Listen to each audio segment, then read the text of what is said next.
بسم اللہ الرحمن الرحیم۔ شروع اللہ کے نام سے جو نہایت مہربان بڑا رحم کرنے والا ہے۔ امیر المؤمنین کا قرض۔ ابراہیم بن مہران ایک موثق شیعہ محدث گزرے ہے۔ ان کا بیان ہے کہ شہر کوفہ میں میرے پڑوس میں ایک شخص رہتا تھا جو ابو جعفر کی کنیت سے مشہور تھا۔ وہ ایک بااخلاق نیککار شخص تھا۔ اس کے پاس خدا کا دیا ہوا بہت کچھ تھا۔ جب کوئی سید حاجت لے کر اس کے پاس آتا تو وہ اس کی حاجت روائی کرتا تھا اور اس کا نام رجسٹر میں لکھ لیتا۔ اگر وہ سید اس کا قرض واپس کر دیتا تو بہتر، ورنہ وہ اپنے غلام سے کہتا تھا کہ یہ رقم رجسٹر میں امیر المؤمنین علیہ السلام کے نام سے لکھ دو۔ دن گزرتے رہے۔ کچھ عرصہ بعد ابو جعفر غریب ہو گیا اور وہ اپنے ذاتی معاملات کو چلانے کے قابل نہ رہا۔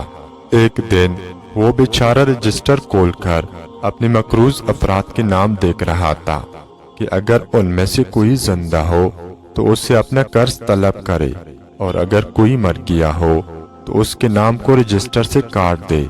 وہ اپنے گھر سے باہر بیٹھا ہوا تھا اور اس رجسٹر کو دیکھ رہا تھا۔ ایک شیعہ مخالف ہمسائے کا اس کے پاس سے گزر ہوا۔ اسے اس قصے کا علم تھا۔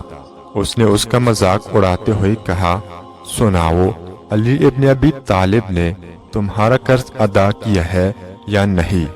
ابو جعفر کو اس طعنے سے شدید اذیت ہوئی۔ وہ پریشان ہو کر گھر آیا اور سارا دن اس نے پریشانی کی عالم میں گزارا۔ رات ہوئی، وہ سویا ہوا تھا کہ اسے خواب میں حضرت رسول اکرم کی زیارت نصیب ہوئی۔ اس نے دیکھا کہ آن حضرت کے پاس حسنین کریم بھی تشریف فرما ہے۔ رسول اکرم نے اپنے نواسوں سے فرمایا، تمہارے والد امیر المؤمنین کہاں ہے؟ حضرت علی علیہ السلام حاضر ہوئے اور انہوں نے عرض کیا، یا رسول اللہ، میں آپ کی خدمت میں حاضر ہوں، فرمائیے کیا حکم ہے؟ نبی اکرم نے فرمایا، تم ابو جعفر کا قرض واپس کیوں نہیں کرتے؟ حضرت علی علیہ السلام نے عرض کیا، یا رسول اللہ، وہ رقم میں نے جمع کر رکھی ہے اور ابھی اسے واپس کر رہا ہوں۔ آپ نے سفید اون کی ایک تیلی نکالی اور ابو جعفر کے حوالے کی۔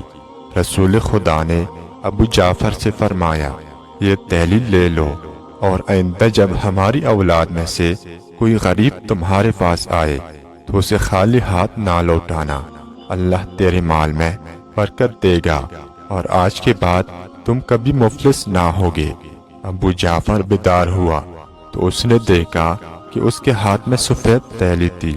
اس نے اپنی بیوی کو بیدار کیا اور کہا کہ چراغ روشن کر کے لے آؤ۔ جب چراغ روشن ہوا تو اس نے دیکھا تیلی میں 1000 دینار کی رقم تھی۔